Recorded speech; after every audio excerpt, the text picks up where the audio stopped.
নমস্কার বন্ধুরা, আমি এডিএন আর আপনারা দেখছেন এডিএন এডুকেশন। বন্ধুরা, রাষ্ট্রপতি জো বাইডেন মার্কিন যুক্তরাষ্ট্রের পারমাণবিক অ্যাটাক কৌশল পরিবর্তনের অনুমোদন করেছিলেন।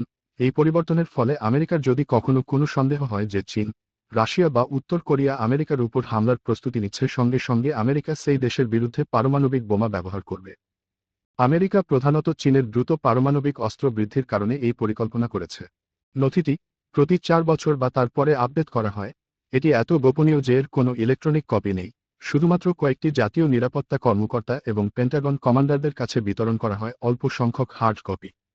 স্টকহোম ইন্টারন্যাশনাল পিস রিসার্চ ইনস্টিটিউটের গবেষণা অনুসারে চীনের জানুয়ারি মাসে আনুমানিক 500টি পারমাণবিক ওয়ারহেড ছিল, যা 2023 সালের জানুয়ারিতে 410টি ছিল। মার্কিন যুক্তরাষ্ট্র এবং রাশিয়ার প্রত্যেকের কাছে 5000টিরও বেশি ওয়ারহেড রয়েছে।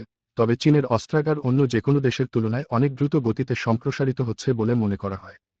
আর্মস কন্ট্রোল অ্যাসোসিয়েশনের নির্বাহী পরিচালক ড্যারিল কিম্বল বলেছেন যে মার্কিন গোয়েন্দাদের অনুমানে চীন 2030 সালের মধ্যে তার পারমাণবিক অস্ত্রাগারের আকার 500 থেকে 1000 পর্যন্ত বাড়িয়ে দিতে পারে। রাশিয়ার কাছে বর্তমানে প্রায় 4000 পারমাণবিক ওয়ারহেড রয়েছে। এখন কথা হচ্ছে, আমেরিকার এই পদক্ষেপে চীন কোনো আপত্তি জানায়নি। বন্ধুরা, চীন আপত্তি জানিয়েছে। চীন বলেছে তারা খুবই উদ্বিগ্ন। চীনের উদ্বেগ হওয়ার বড় কারণও রয়েছে।